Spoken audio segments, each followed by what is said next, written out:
مرحبا بكم مشاهدينا. ما الأمور التي يجب على الكاتب أن يلتزم بها عند كتابته للرواية التاريخية؟ وهل نجحت السينما في تقديم هذه الروايات للجمهور بما حملته من أحداث وأحاسيس على الورق؟ في حلقة اليوم مشاهدينا من ضيف الشارقة نتناول هذه الموضوعات مع الكاتبة والصحفية البريطانية باسو.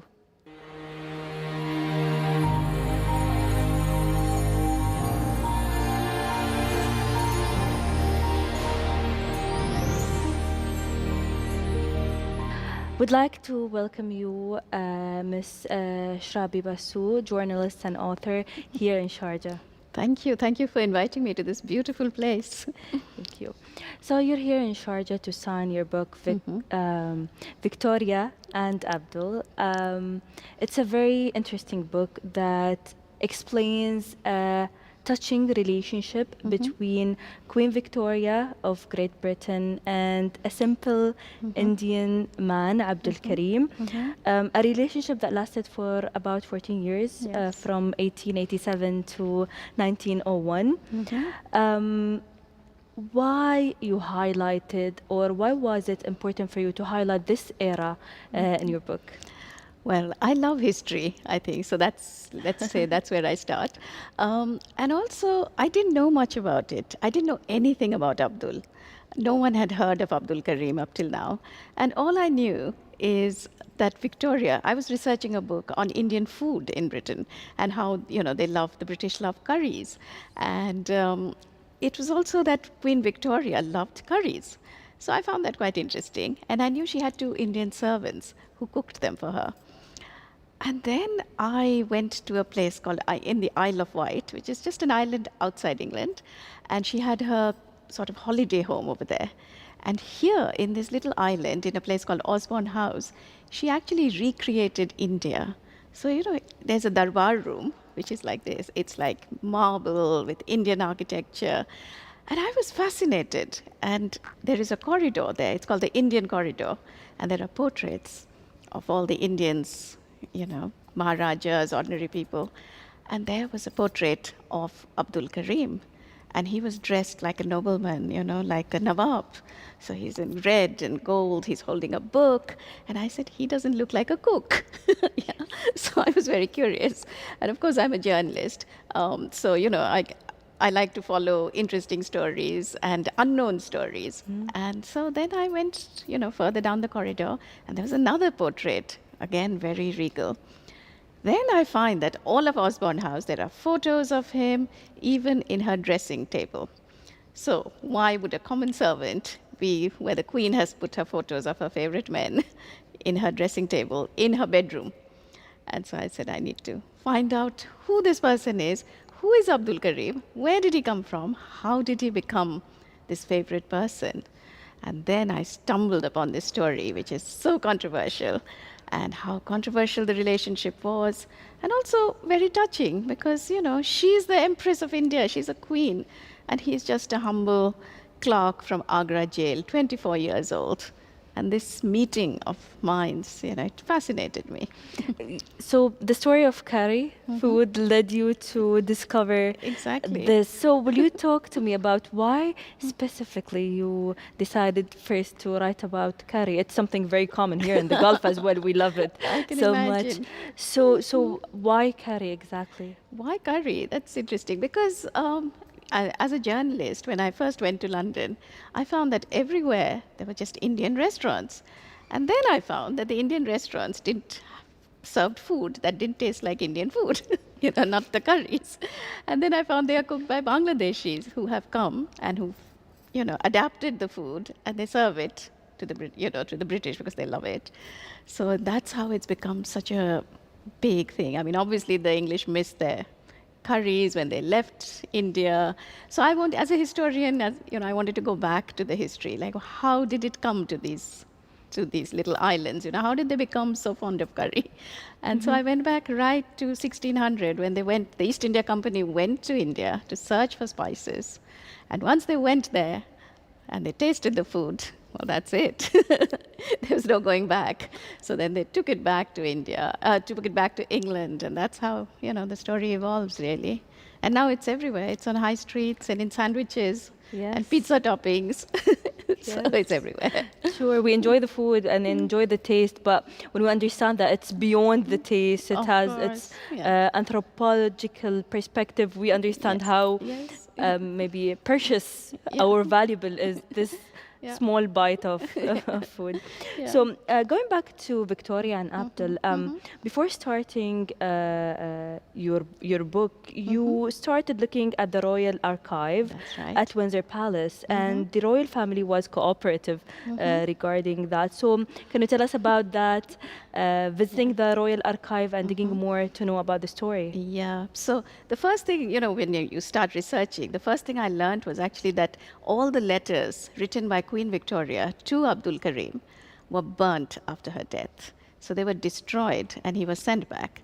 So for a historian, when you find that your material has been burnt, that was like, oh my God, where do I start now? So I said, well, start at the beginning, start at the top. So I wrote to the palace, I wrote to Windsor Castle, and I said, I want to see the archives. And the archives, I knew that Queen Victoria had a journal. It's called the Queen Victoria's Journal. She used to keep a diary every day. That is known. The other thing I wanted to see is Queen Victoria's Hindustani journal, because I knew that the Queen used to learn Urdu from Abdul Karim. And that is something nobody knew. Now, nobody, all the biographers have always been Western biographers, of Queen Victoria. None of them have ever mentioned Abdul Karim. If they do, he's a little, side footnote. Nobody had mentioned her Urdu. So I was the first person, and then they brought it out to me. And I thought it would be a little diary, with few phrases, shukriya or something, little words to learn. But they brought out a trolley with 13 volumes. Queen Victoria wrote every day of her life. When I saw these, I could not believe it, because, towards the end, her Urdu is actually good. And it's quite hard because it's a different script, And she's in her 70s, late 70s. She's learning this language. She can write half a page by the end. So I was really impressed. And no one had opened these books. They had been closed for over 100 years. And the blotting paper fell out in my hand, literally. And you feel you're touching a bit of real history there. So it was amazing. What did you find in those diaries? Yeah, so it's the everyday, just their relationship came out, because it's small things, talking about their personal relationship. Like she's saying, Abdul is so helpful, he's so kind. Or a small thing, I'm going to have tea with the Munshi's wife. This is the Empress of India, and every second day she's saying, I'm going to have tea in her cottage. I think the Munshi's wife was giving her good Indian snacks, good samosas. And anyway, then there's little things like, oh, the Munshi's cat has had kittens. I'm going to go see the kittens. So, she's the Empress, but these small things, for me, it's the small details that make my story. It brings something to life rather than the bigger picture. So, I just loved these little anecdotes that I got from the book, from the journals. And then, of course, it took me 4 years to research this. And at the end, I found Abdul Karim's journals. And these were in Karachi, in Pakistan. And again, no one had touched them for over 100 years. And that was his voice saying what it was like as a 24-year-old to go to Queen Victoria's court. Everything that happened to him. So there's a lot there.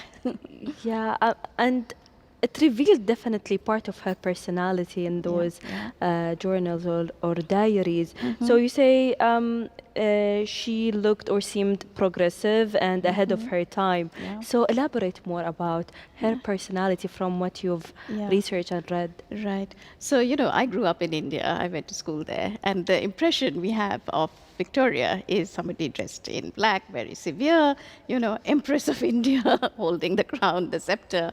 And one of her famous phrases was, "We are not amused." So I thought she was really a very grumpy queen, When I read these and I was discovering Queen Victoria, I found, my God, she has a different life, She actually has a sense of humor, and she's she was very fond of India. I didn't realize that. The fact that she wanted to learn about India and she could not travel to the country. So, in a way, Abdul Karim, she couldn't go to India, but India came to her in the form of Abdul Karim. So he brought her the real India. He was a common man. So the real stories, the heat and dust, the Agra, told her about the Taj Mahal, this story of love. She loved it, this monument of love made by emperor, a Mughal emperor for his queen, dead queen. And she thought of her own Prince Albert. And she had made a mausoleum for him in Frogmore near Windsor Castle. So she loved these stories. And he took her into this Mughal wonderland. Suddenly she felt she was in the store, sort of bazaars of Agra, or she was sensing these festivals. There's Diwali, Holi, Muharram. She's feeling everything. And he was, I guess, he loved chatting. He was a chatterbox. He didn't, believe in that formality. He stepped over that line, and he saw her as a person. And I think that made a big difference. And the fact that Victoria, didn't care that he was a commoner. She stood up for him. And she knew that her family hated him. She knew that her household hated him. She knew that everybody was jealous of Abdul. Everybody wanted to get rid of him. But she just stood by him right through. So, yeah, she does well. Yeah, I'm recalling the movie because I watched it. We'll talk about it, but I remember the personality you're describing right now. Yeah. What about Abdul Karim's diaries? What did you find? What can you share with us? Yeah, well, it is in the book. So, it's his impressions of going to Britain for the first time. Also, we know why he was employed.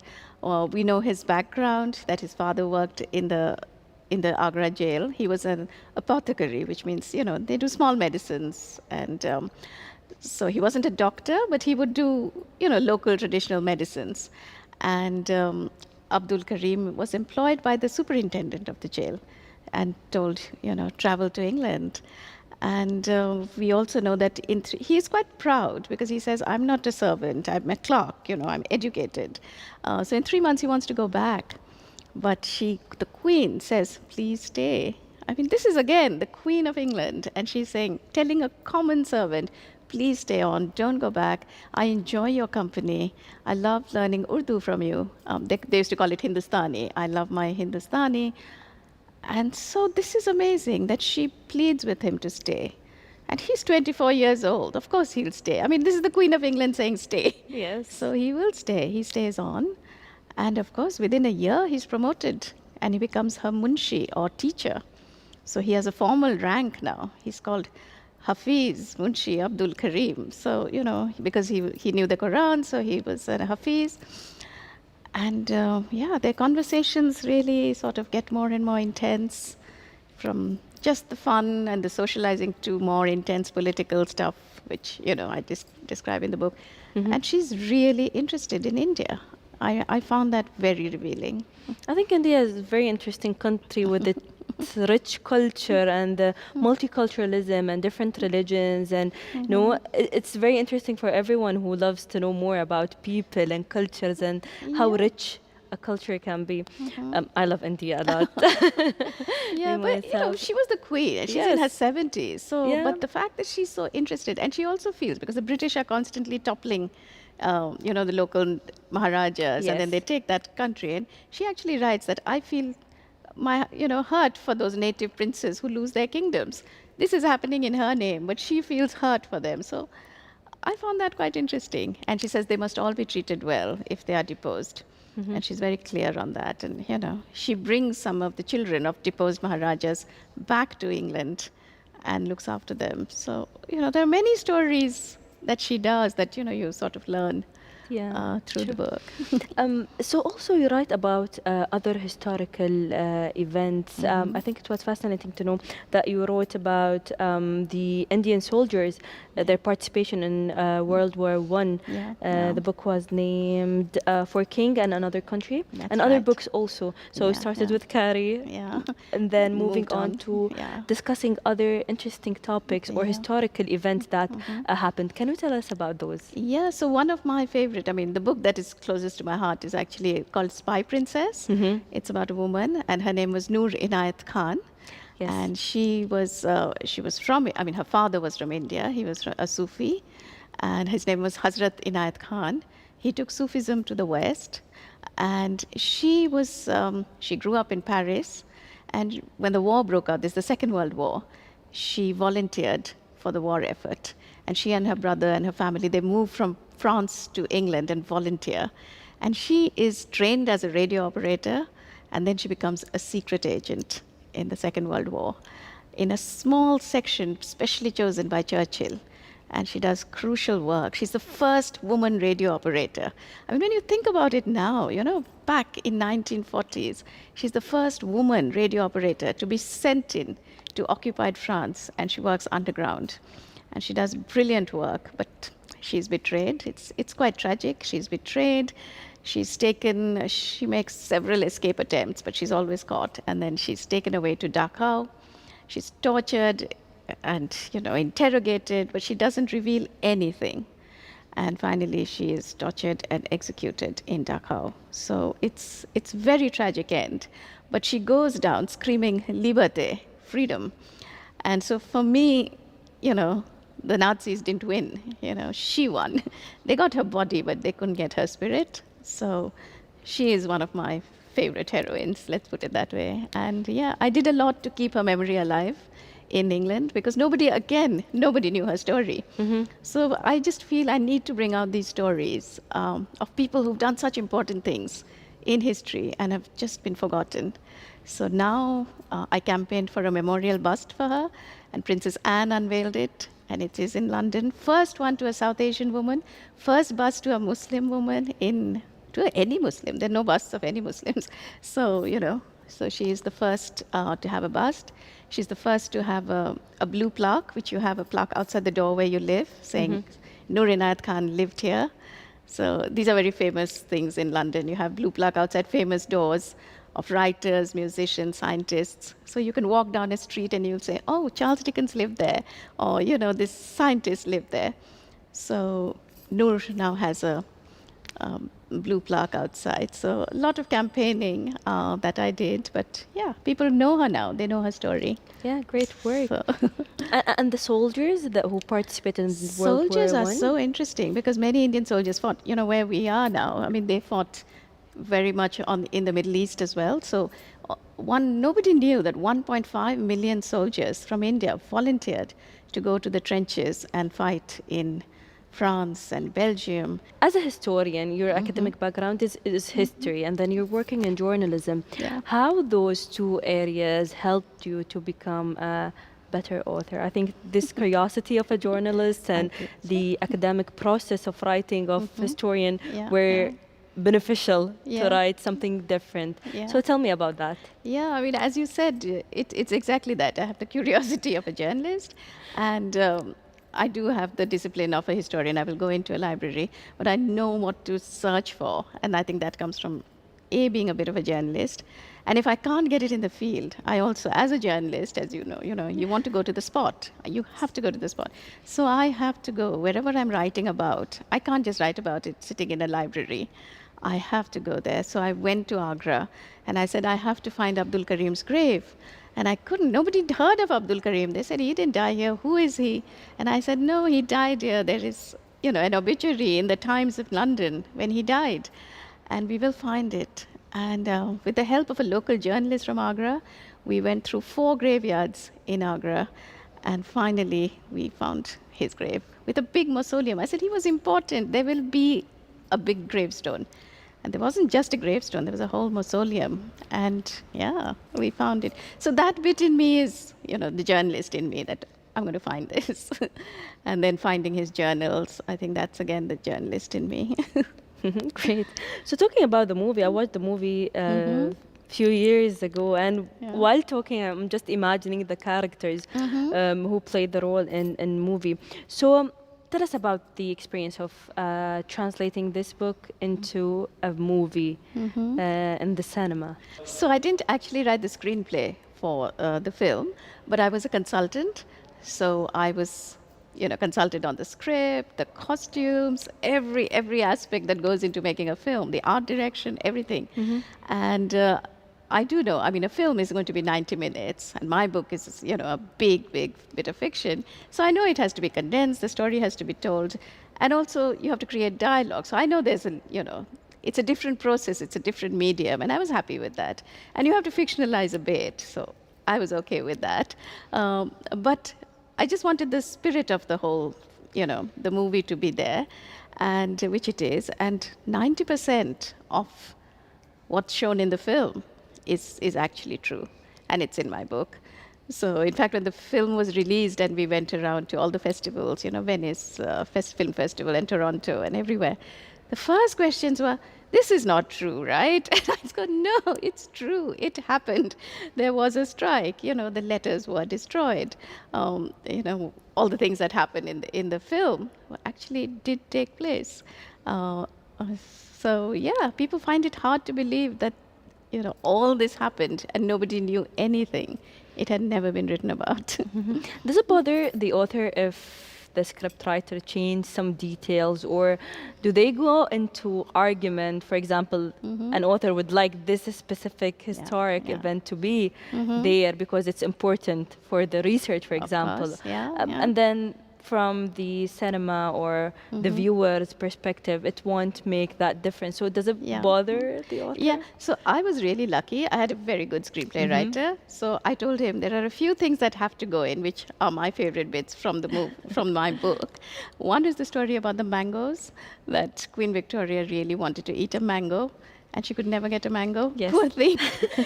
It would, in the 6 weeks that it took to travel, the mango would always go off.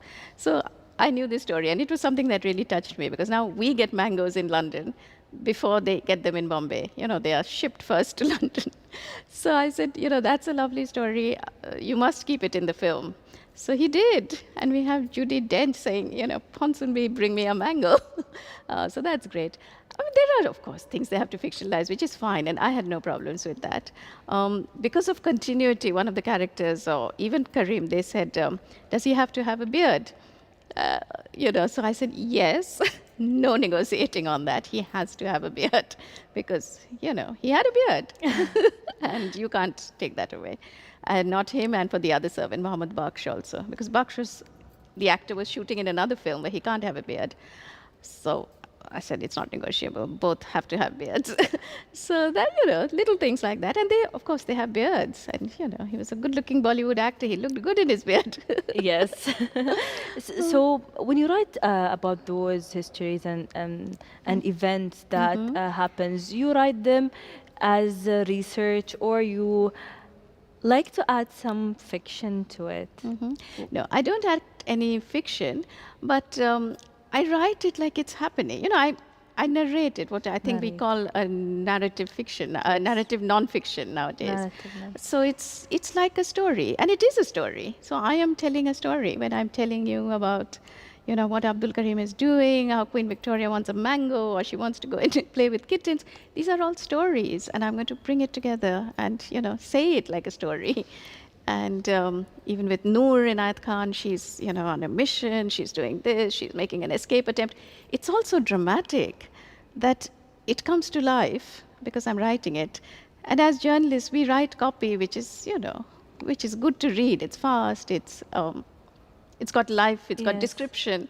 So that comes naturally to me. So, Yeah, so you combine historical events that occurred and write it in a way that would be more convenient for the for the readers. Yeah. I don't want it to be a history book that's sitting on a shelf that nobody reads. I want people to read it and know the stories. So I have to tell the story.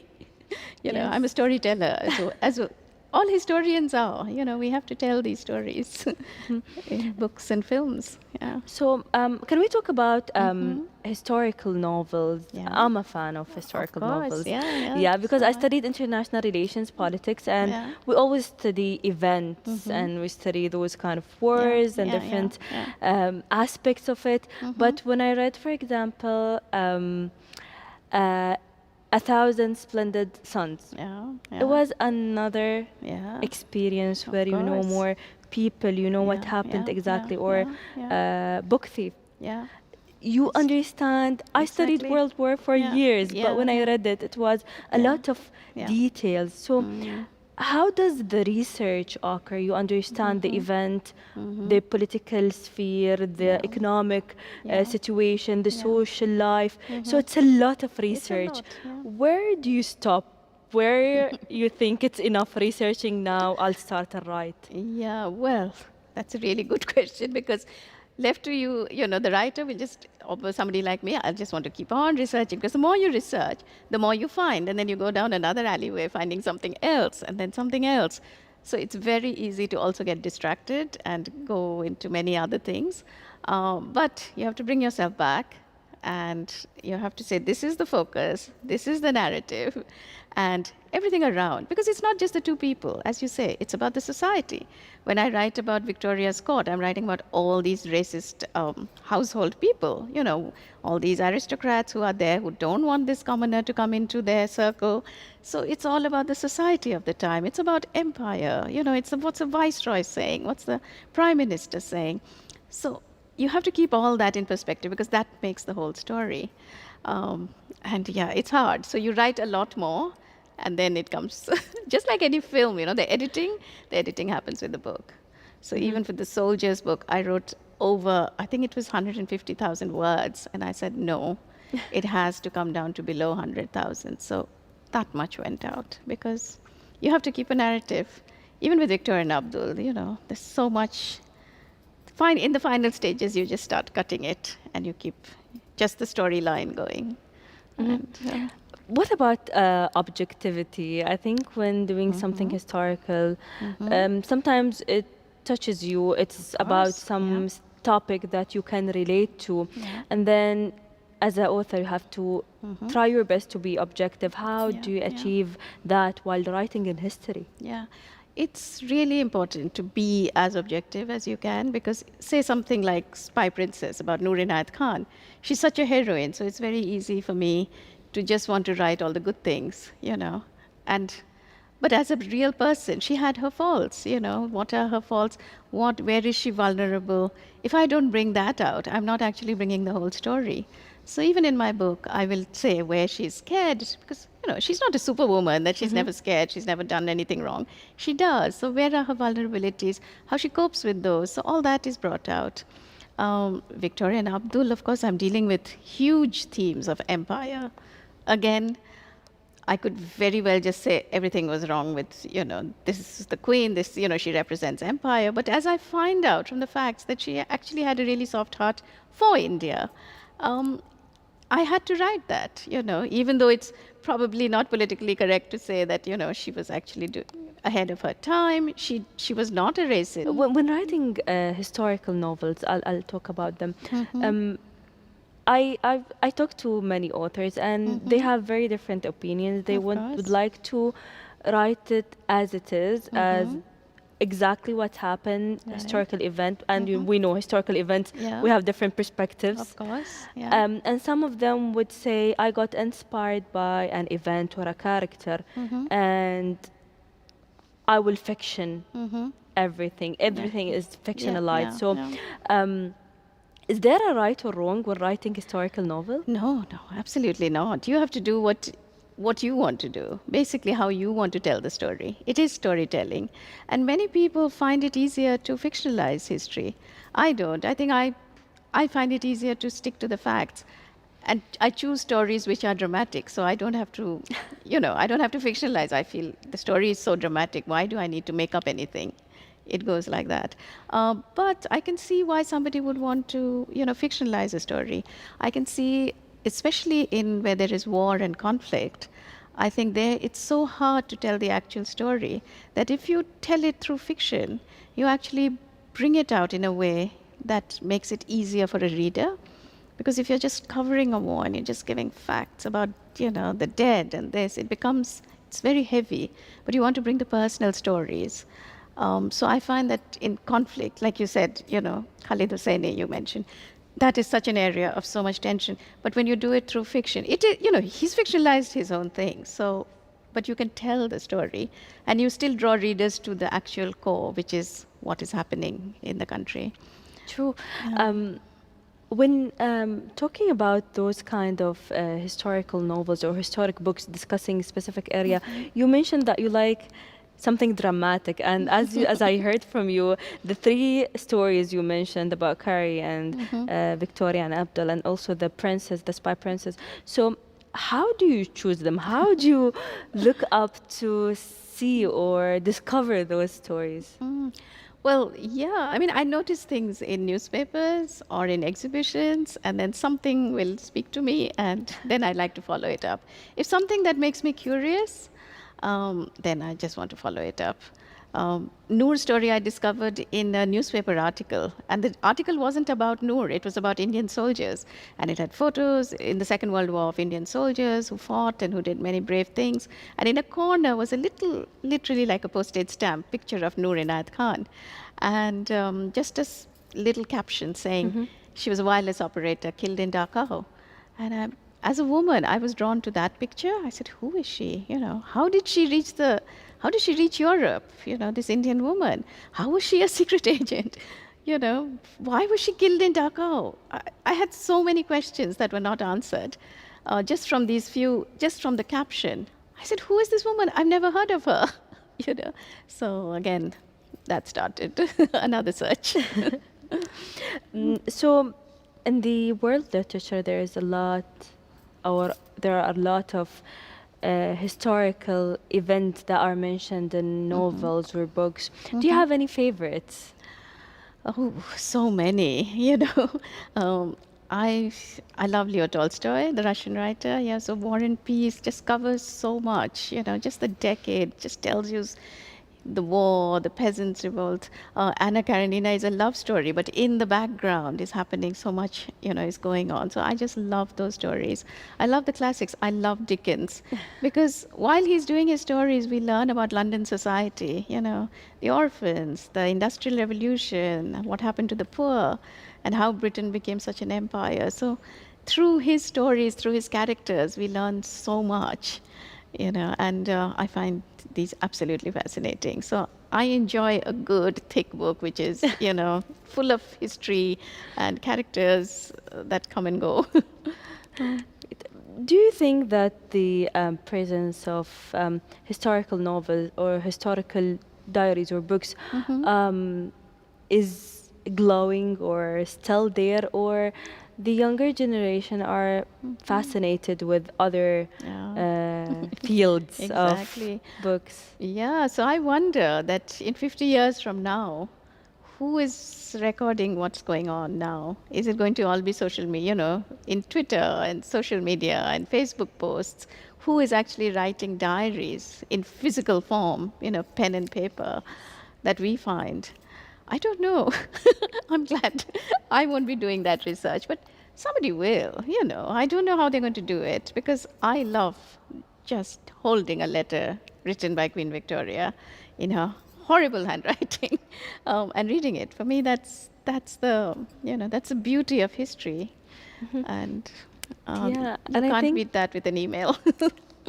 true. And I think that I always think about this question is with globalization and everyone sharing the idea that we are the same, but at the end of the day, we have beautiful differences that we should acknowledge and show the other people to celebrate Yeah, yeah. humanity and Yeah. our little differences in food, in artwork, and Yeah, dances, of and course. daily Yeah. lifestyle. I think Yeah. those areas should remain and be mentioned in books so people can remember how beautiful and different Yeah. we are as collective humans. Yeah, I mean, we are so different, but there is a common humanity, Yes. is what I feel. So, you know, Yes. what is different is also what connects us because we have this fascination for learning about other cultures, and we should know about, you know, different religions, different cultures. The more we learn the diversities, the closer we will all become. So Yes. that's really important. So I'll just use this to ask you what's your next, I don't know if I call it some dramatic historical event you're looking for now? Oh gosh. Well, what I'm working on now is not one event, but I'm looking at a little bit of history over time. And I do want to tell the story of, again, I like to tell the story about people who've been forgotten. So, but who've done something really important and who have just been wiped out of history. So again, it'll be something like that, but it won't be one person, one event. I think it's going to be over a little bit of a scale. Let's see. Great. Thank you so much for your time and being with us here. Thank you so much. It was lovely to be here. Thank you. كل الشكر للصحفية والكاتبة البريطانية باسو على وجودها معنا في حلقة اليوم. نلتقي على خير، إلى اللقاء.